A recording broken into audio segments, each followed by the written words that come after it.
Assalamu alaikum everyone, this is Uswa Sultan and the topic of discussion today is work. So आम तौर पर जब work की definition हम करते हैं तो हम कहते हैं हर वो चीज़ जिसमें आपकी मेंटल और मस्कुलर एफर्ट लगे वो वर्क होता है, यानी कि everything in which you use your mental और मस्कुलर एफर्ट इज़ वर्क। आपकी मेंटल एफर्ट रिक्वायर्ड है और आपकी मस्कुलर एफर्ट रिक्वायर्ड है।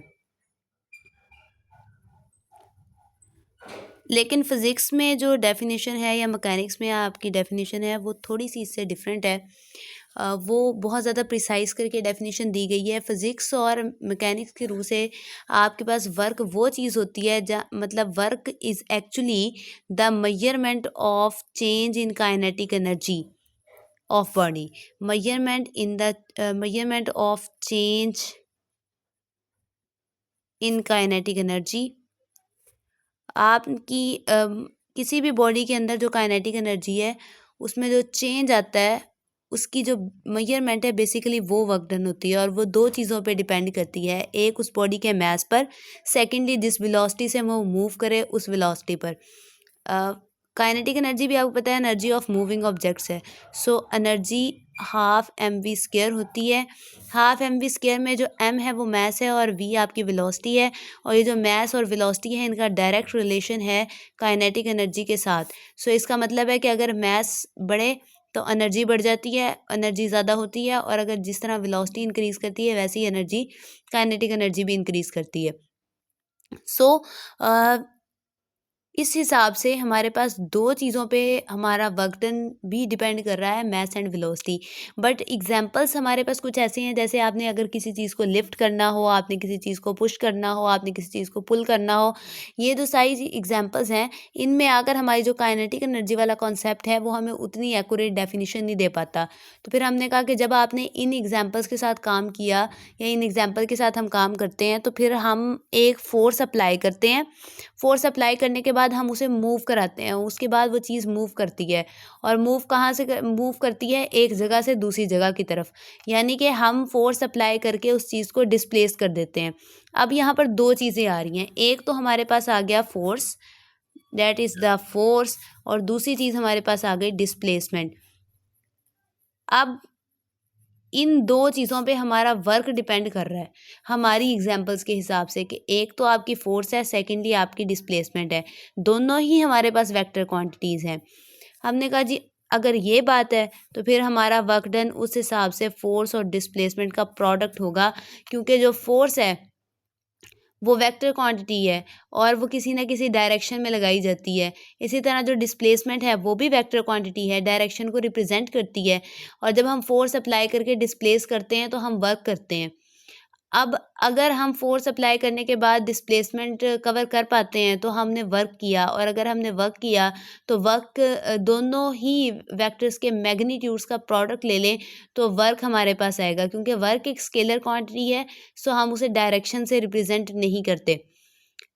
उसके बाद हमारे पास वर्क डन और जो डिस्प्लेसमेंट है,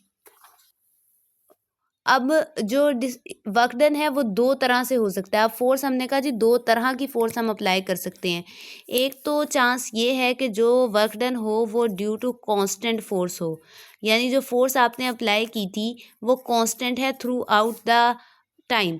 आप वर्क डन कर रहे हो, आप अगर 10 न्यूटन की फोर्स से आपने काम स्टार्ट किया था तो जब आपने एंड किया तो तब भी आप 10 न्यूटन के साथ ही थे। और दूसरी चीज़, और सिर्फ स्टार्ट और एंड पॉइंट की बात नहीं है, थ्रू आउट जब भी वर्क डन के पूरे उस ग्राफ में जहाँ पर भी फोर्स को कैलकुलेट किया जाएगा वहाँ पे फोर्स 10 ही होनी चाहिए। फोर्स वही होगी जो आपने स्टार्ट पे यूज़ करनी शुरू की थी, जितनी आपने स्टार्ट पे अप्लाई की थी, जितनी आप एंड पे अप्लाई करेंगे, जितनी आप दरमियान में अप्लाई करेंगे, वो सारी की सारी कांस्टेंट होनी चाहिए, सेम होनी चाहिए। सेकंड, ऐसा हो सकता है कि फोर्स कांस्टेंट ना रहे, फोर्स आपकी वेरिएबल हो, कहीं पे आपने ज़्यादा फोर्स लगाई, कहीं पे कम लगाई, कहीं पे आपने बहुत ही कम लगाई, कहीं पे लगानी नहीं पड़ी। सो आप उस फोर्स आपकी जो है वो वेरिएबल है। अब जहाँ पर फोर्स वेरिएबल होगी ये भी ज़रूरी नहीं है कि अब फोर्स वेरिएबल है तो ये लाजमी है कि इनिशियल और टर्मिनल पॉइंट की फोर्स में डिफरेंस भी हो, ये भी ज़रूरी नहीं है। ऐसा भी हो सकता है कि इनिशियल और टर्मिनल पॉइंट की फोर्स सेम हो बट फोर्स वेरिएबल हो, फोर्स चेंज हो रही हो, ये भी चांस हमारे पास मौजूद है। लेकिन वर्क डन दो तरह की फोर्स के साथ कैलकुलेट हो सकता है, एक कांस्टेंट फोर्स के साथ और एक वेरिएबल फोर्स के साथ। हम ज़्यादातर काम जो है वो अभी कांस्टेंट फोर्स के साथ कर रहे हैं, देन हम वेरिएबल फोर्स को भी डिस्कस करेंगे। उसके बाद जो एसआई यूनिट है वर्क का, एसआई यूनिट वर्क का है जूल। एसआई यूनिट है हमारे पास जूल। हमारे पास इंग्लिश फिजिसिस्ट थे sir James Joule 19th century में। उनके ऑनर में एसआई यूनिट का नाम जो है वो जूल रखा गया था। इसको जूल पढ़ते हैं एंड इट इज़, अगर आप फॉर्मूले से कैलकुलेट कर लें तो 1 joule is equal to 1 newton metre. Force का यूनिट न्यूटन और डिस्प्लेसमेंट का यूनिट मीटर। अगर आप 1 न्यूटन की फोर्स अप्लाई करके 1 मीटर किसी भी ऑब्जेक्ट को डिस्प्लेस करें, देन आपने 1 जूल वर्क किया है। उसके बाद अब ये तो हमारे पास वो केस है ना जब हम वर्क फोर्स अप्लाई कर रहे हैं और हम डिस्प्लेसमेंट कवर कर रहे हैं, बट हमारे पास कोई आइडिया डायरेक्शन का नहीं है। अब यहाँ पर जो जब डायरेक्शन की बात है तो इसका मतलब ये है कि जिस डायरेक्शन में फोर्स लगी उसी डायरेक्शन में आपने वर्क डन किया। बट इन केस आपके पास एक ऐसा केस भी आ सकता है कि आप फोर्स लगाएं इस डायरेक्शन में, ये फोर्स का वेक्टर हो गया, और जो डिस्प्लेसमेंट कवर हो वो हो इस डायरेक्शन में, ये डिस्प्लेसमेंट का वेक्टर हो गया। सो अगर ये वाला केस बनेगा तो फोर्स और डिस्प्लेसमेंट के दरमियान में एक एंगल है जिसे हम थीटा का नाम देते हैं। अब अगर ये केस है तो देन क्या है, अब इस केस में आप फोर्स के कंपोनेंट ड्रॉ करें। फोर्स के दो कंपोनेंट हैं, एक वो जो परपेंडिकुलर कंपोनेंट होगा that is perpendicular to displacement, ये होगा एफ साइन थीटा, इसको एफ वाई से लिखा जाता है। दूसरा होगा पैरेलल टू एस वेक्टर, या आपने जो दोनों component parallel to X axis भी हम कहते हैं, ये होगा एफ एक्स और इसको हम लिखते हैं एफ कॉस थीटा। अब क्वेश्चन ये है कि हमने कौन सा वाला पिक करना है। हमारे पास फोर्स जिस डायरेक्शन में लगाई जाए, हम जिस डायरेक्शन में डिस्प्लेसमेंट को कवर करेंगे, हम फोर्स का वही वाला कंपोनेंट भी चूज़ करेंगे। बिकॉज आपके पास फोर्स लगाने के बाद जिस डायरेक्शन में आपकी बॉडी मूव की है, बेसिकली फोर्स उस डायरेक्शन में लगी है। हमारे पास जैसे हम ये वेक्टर प्रोडक्ट है बेसिकली, सॉरी वेक्टर एडिशन है कि आप यहाँ से हेड टू टेल रूल से ज़रा कंप्यूट करें तो ये रिजल्टेंट है। फोर्स आपने जब अप्लाई की तो मूव इधर किया है तो कंपोनेंट भी आप ये वाला पिक करेंगे। अगर आप ये वाला कंपोनेंट पिक करें तो उस हिसाब से वर्क डन आपके पास फिर क्या बनता है, वर्क डन बनता है force cos theta F cos theta यानी कि एफ एस, और इसका प्रोडक्ट लेंगे आप एस के साथ। तो ये जो आपका प्रोडक्ट आपने लिया है एस के साथ, ये प्रोडक्ट आपके पास बना F S cos theta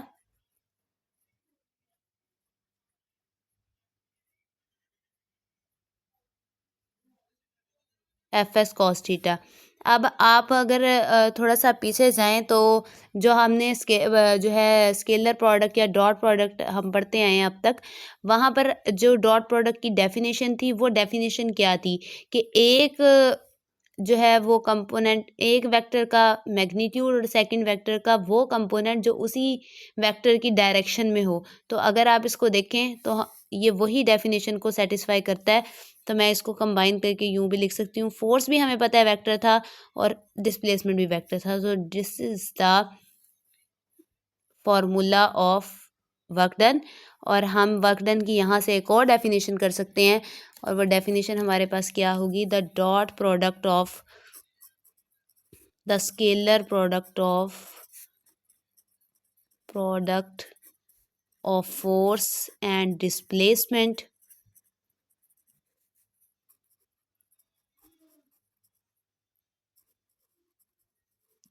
is known as work done.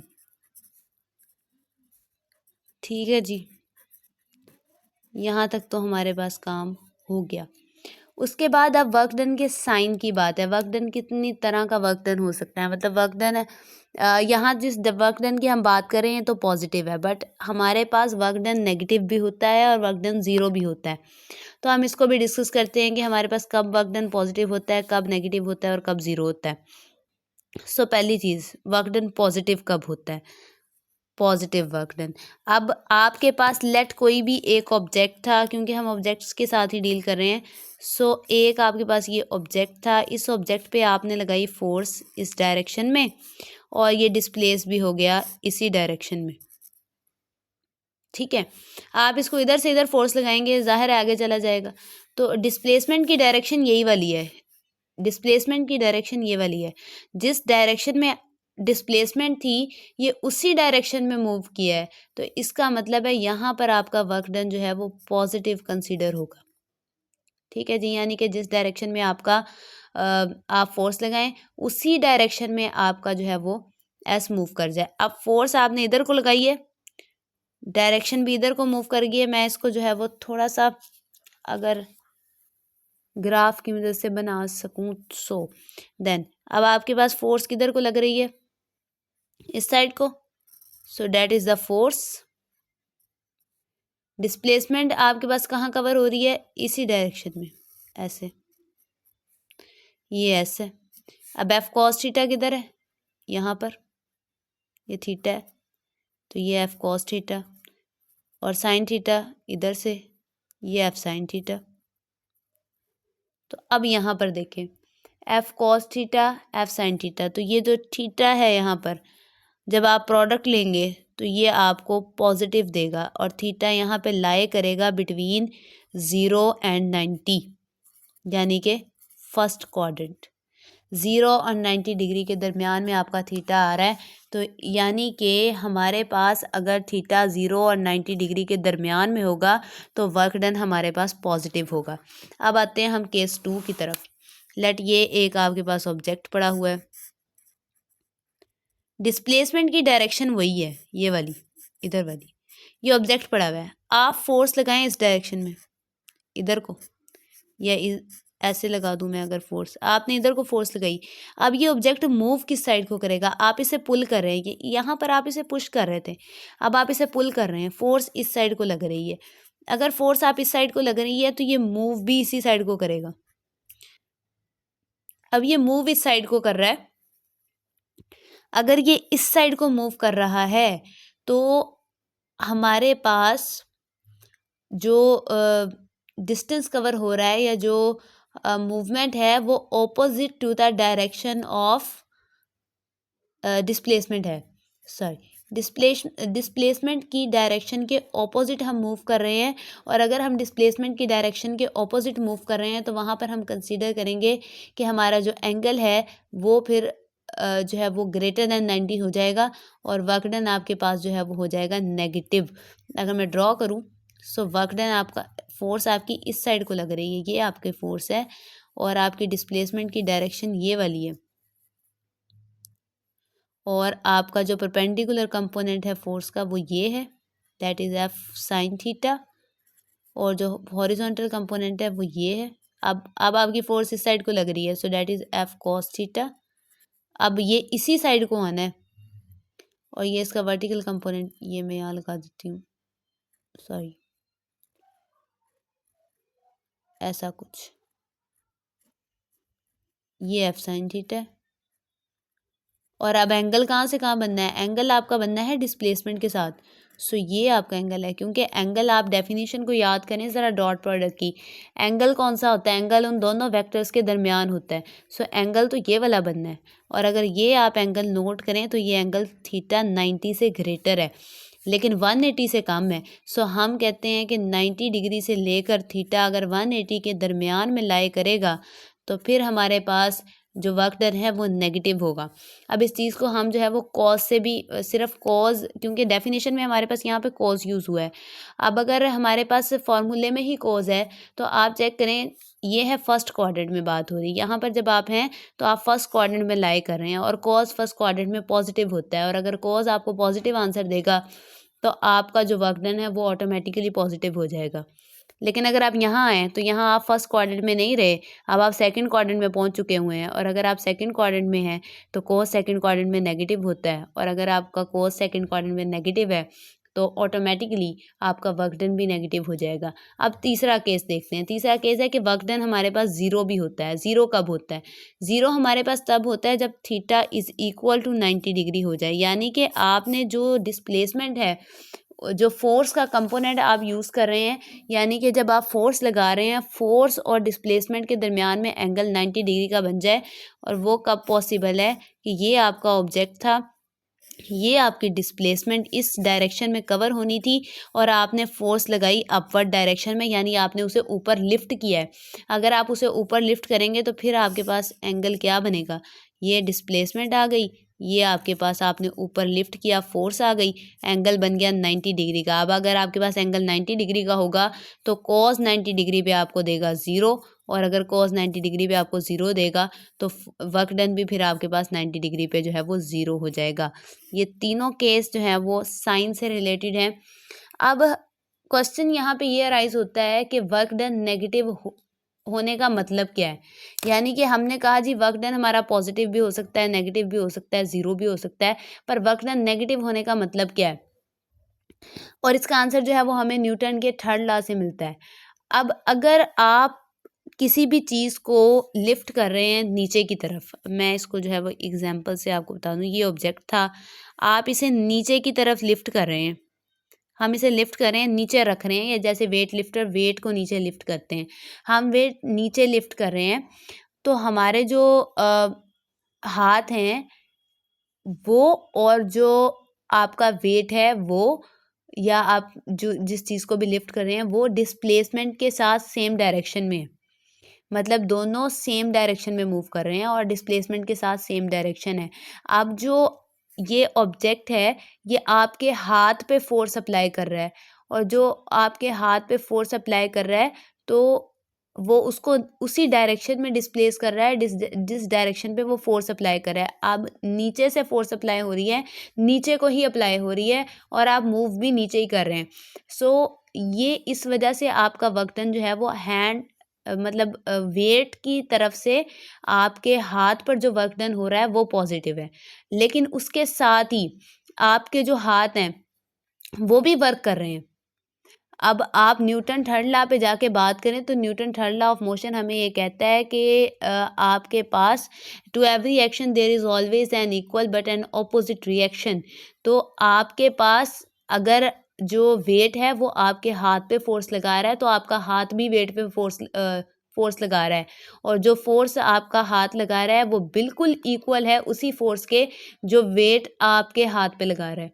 यानी कि जो फोर्स, अगर यहाँ से आप फोर्स लगा रहे हैं तो जो फोर्स आप लगा रहे हैं उतनी ही एक फोर्स आपके हाथ पे भी लग रही है।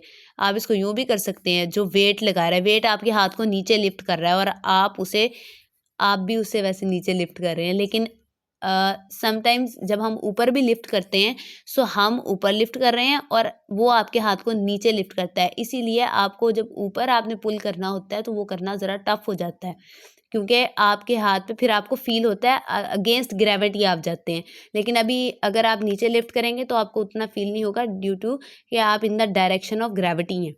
सो अगर आप ऑब्जेक्ट पे फोर्स लगा रहे हैं तो ऑब्जेक्ट भी आप पे फोर्स लगा रहा है, और ये जो फोर्सेस आपस में बराबर हैं बट ऑपोजिट इन डायरेक्शन है। अब जो फोर्स ये वाली है जो नीचे को लग रही है, ये फोर्स आपके पास, अगर ये फोर्स एफ थी तो फिर ये वाली फोर्स आपके पास नेगेटिव एफ होगी। सो जहाँ पे फोर्स आपकी नेगेटिव एफ होगी वहाँ पर आपका जो वर्क डन है वो नेगेटिव होगा।